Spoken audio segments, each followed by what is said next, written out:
Bueno, nuestra compañera Marta Veracruz pasándolo genial en ese campamento de Puerto Mazarrón. Qué importante es saber sobre la diabetes, sobre todo a estas edades tan tempranas. Bueno, ahora hablamos con el abogado Bartolomé Mayol de esos gastos hipotecarios abusivos, claro. Cuéntanos, bueno, ¿de qué tenemos que estar informados a la hora de comprar una vivienda? Ahora ya no, pero hubo un pasado que sí. Sí, exactamente. Todas las hipotecas que se hayan suscrito antes del año 2019 pueden reclamar los gastos hipotecarios de notaría, registro, tasación y gestoría. Es decir, esos gastos hipotecarios que asumía el hipotecado, ahora los debería de haber asumido el banco, puesto que no hubo un pacto previo, no hubo un acuerdo previo en el cual se repartía esos gastos. Pero esos gastos abusivos, ¿por qué eran?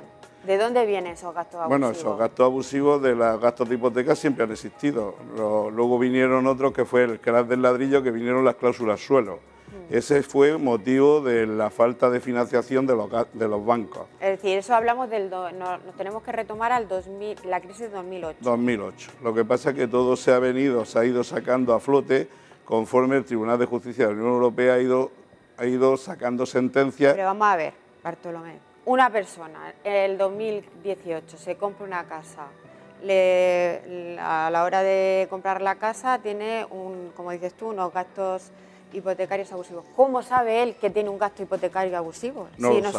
Si tú vas al banco y pagas lo que te dicen. No lo sabe y ese es el problema, porque eso es lo que se llama un contrato desequilibrado, puesto que hay dos contratantes, uno el banco y otro el hipotecado, y deberían de antes haber hecho un pacto previo a ver quién paga eso, puesto que los impuestos sí hay que pagarlos, los impuestos... Claro.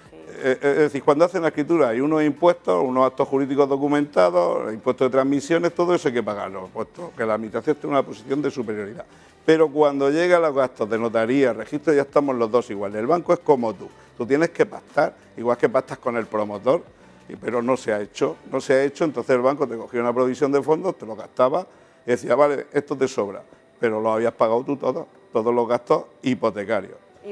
Distinto es la cláusula suelo. La cláusula suelo vino por el 2008 por un problema que hubo... ¿Pero qué es una cláusula suelo? Para la gente, hay que explicar esto porque son tecnicismos que a lo mejor hay gente que no lo sabe. La cláusula suelo es que tú contratas un interés del 5% y luego puedes subir el interés, como ahora está subiendo o bajando. Que es un interés variable. Entonces, no es fijo, ¿no? Sí, pero el interés cuando baja del 5, el banco te pone un suelo del 3. Si podéis enfocar aquí un poco un pequeño organigrama que he hecho, pues sí, y no lo sé si no baja del 3. A ver, ahí, es que al ser un folio en blanco... Vale, es igual. Sí, no, déjalo, sí, si te están ahí intentando... Bueno, cuéntame.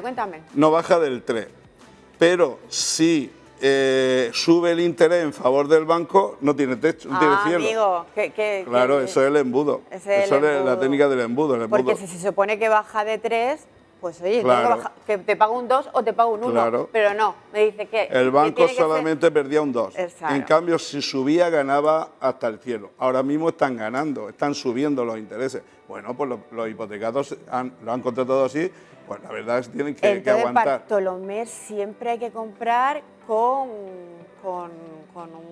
una cláusula que sea fija, ¿no? No siempre, porque han estado el Según Euribor, cómo esté en ese momento, claro, en el mercado. Es que el Euribor ha estado en menos 0,380, es decir, ha estado por debajo del 0. Pero es que vivir con esa incertidumbre, claro, de no sé qué voy a pagar este año y el año que viene me va a ser doble. Pues del menos 0,4 al 3,85 que está ahora, han tenido que pagar algunos hipotecados 200 euros más. Es que 200 euros más en una economía familiar te rompe.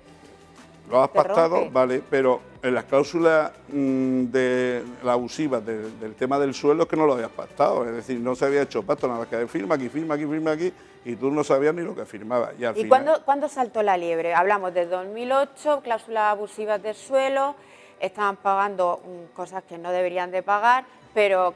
como digo yo, el desconocimiento del usuario, pagar lo que te dicen. Pero ¿cuándo salta la liebre y hay un juez que dice, oye, esto es ilegal? Esto saltó por un juzgado de Barcelona que hizo una cuestión prejudicial al Tribunal de Justicia de la Unión Europea.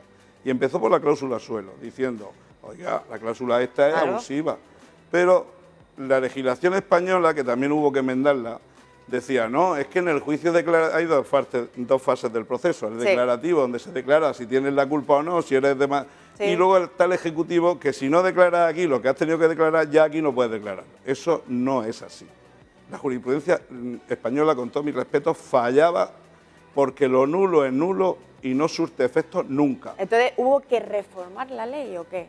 ¿Hubo que volver a legislar? Hubo una directiva, la 9313 de la Unión Europea, que ya cambió toda la... No, si la ley está, si lo nulo es nulo, si la cláusula es nulo, lo que pasa es que nadie caía en la historia de que, oiga usted, si usted me ha puesto a mí una cláusula nula y se me ha pasado el plazo para reclamarlo, lo nulo es nulo siempre. Y le voy a poner un ejemplo burdo. Un médico que tiene un título falso y está ejerciendo 10 años. Dice, no, es que hace 10 años yo ya he ejercido y nadie ha recurrido mi nombramiento. Sigo siendo médico. No, señor, usted no es médico nunca. Claro. Otra cosa es que... Ahora, entonces, por lo tanto, es decir, lo nulo, lo dice el derecho y sobre todo el derecho romano, ex nunc, es nulo siempre. Siempre. Y entonces, claro, hubo que retrotraer todo el procedimiento al inicio, quitar las cláusulas abusivas de los contratos hipotecarios y darle el resto. Todo nació, lógicamente, por el crack del ladrillo, la cantidad de hipotecados que había, el lío que se montó en España, donde había mil desahucios diarios, pero muchos injustos. Injustos porque a lo mejor la cláusula suelo, si la hubieran pagado, si se la hubieran quitado, hubieran podido pagar.